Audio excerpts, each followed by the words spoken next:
I want them to employ it for me. Out of this, they believed, would come new autonomous beings free of social conditioning. To the left, defeated in the wake of Chicago, it was an enormously attractive idea. These techniques could be used to unleash a new, powerful self, strong enough to overthrow the old order.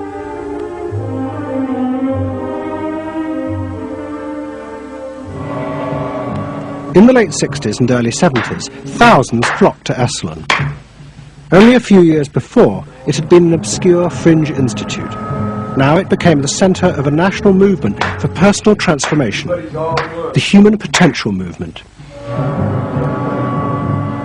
So it became magnetic. People wanted to join this stream of exploration. Within 7 or 8 years, there were about 200 of these centers in America, looking mainly to Esalen for the leadership. I feel so liberated. Really? It's fantastic. And it took on a big political agenda. You could not separate personal transformation from social transformation. The two go together. As the movement grew, the leaders of Esalen decided to try and use their techniques to solve social problems. They began with racism. They organised an encounter group for white and black radicals. Both groups would be encouraged to express their inner racist feelings which had been instilled in them by society. By doing this, they would transcend those feelings and encounter each other as individuals.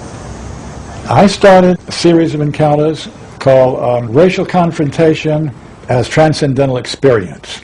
We thought that we wanted to get that kind of black-white confrontation so you could really get down to see what was between the two races, not by backing off and trying to be polite, but by going right into the belly of the beast, of this beast of racial prejudice. And these were extremely dramatic. These were the toughest workshops ever convened at Esalen Institute. I'm looking at you, Whitey. You got clothes on. You got shoes on. You're so sure looking at me, huh? You got the goddamn police in the neighborhood. Really? They're not mine. You got a governor. You got a mayor. Oh, really? You got the president. You got ambassadors. You can vote, too. You got debts in Vietnam. That's the benefits of slave labor. You got buildings, skyscrapers that you dominate and control economically and politically. And tell me that it's not yours. It's yours, too. Then the blacks all got together and attacked the whites. And they just let us have it. What they call it was peeping somebody. Peeping somebody means peeping into their secrets, into their phoniness, and so forth. Like the white liberal. Oh, they really got onto the white liberal, you know. Don't give me no shit about I'm free. You're a goddamn liar, you white pink son of a bitch, you. Yeah, I want to know what you came down here for. You want a black buck, huh? Yeah. You looking for a stud? Huh? Well, what did you come here for? You're sitting there with your legs all gap wide open, showing your drawers. Now, what did you come here for? The black-white encounter groups were a disaster. The black radicals saw it as an insidious attempt to destroy their power. By trying to turn them into liberated individuals, Esalen was removing the one thing that gave them power and confidence in their struggle against racism, their collective identity as blacks. For my reason. For your reason. Now dig this. Your reason for being here is different from my reason. So the human potential movement turned to another social group who they believed would benefit from personal transformation. Nuns. And this time they were more successful. The Convent of the Immaculate Heart in Los Angeles was one of the largest seminaries in America. A group of radical psychotherapists approached the convent. They wanted to try out their techniques for personal liberation on individuals whose identities were defined by a series of external rules which they had deeply internalized. The convent, anxious to appear modern, agreed to the experiment. And we did weekend encounter workshops for several hundred Immaculate Heart nuns. Nuns who were reserved, and they tended to be more reserved than other normal people, were told, don't be so reserved, let it all out. You're a good person. You can afford to be who you really are. You don't need to play the role of a nun. You don't need to keep downcast eyes. And prudence is an oversold virtue. You're trying to assert yourself, trying to find out who you are, who you're becoming. At the same time, you're trying to live a life of dedication, of service, and you're trying to make all these things fit into who you are, and you're just, it's such a turmoil at times that you just blow a gasket and do silly, crazy things.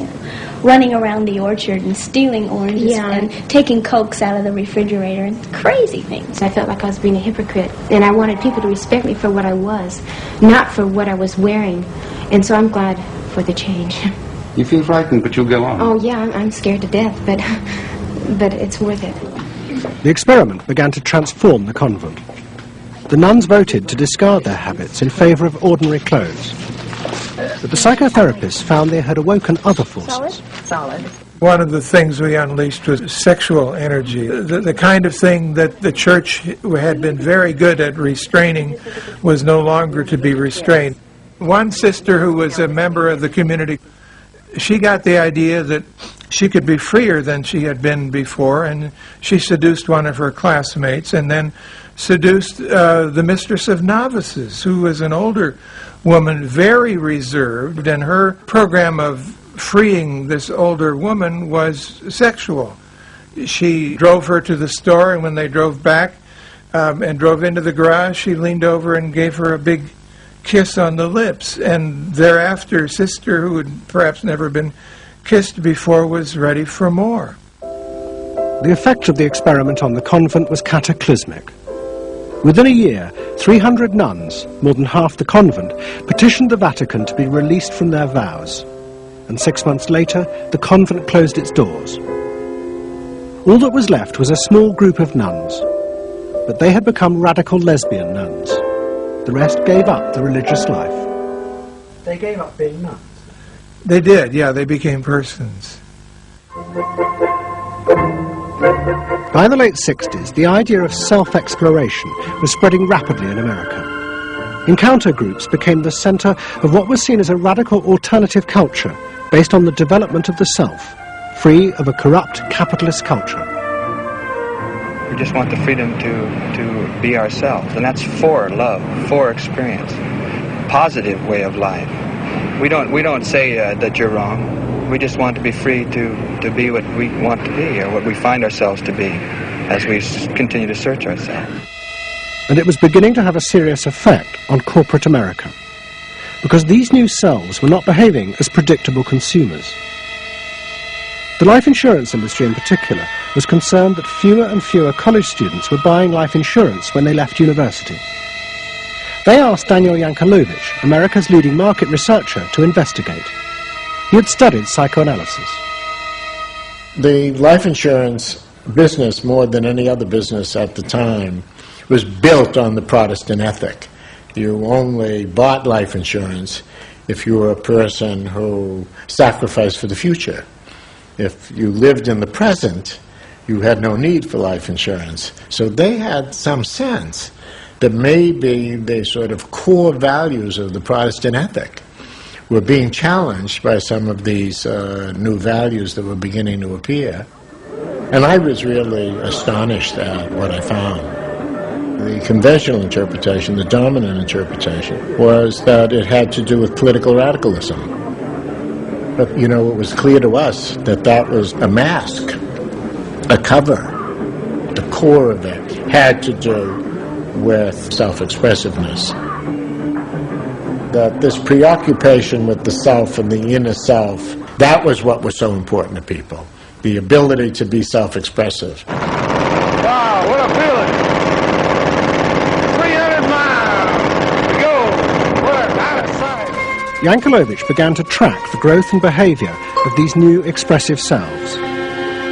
What he told the corporations was that these new beings were consumers, that they no longer wanted anything that would place them within the narrow strata of American society.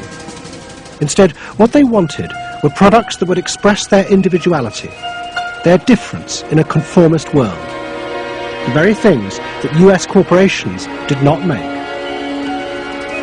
Products have always had an emotional meaning. What was new was individuality. The idea that this product expresses me, and whether it was a small European car, the particular music system,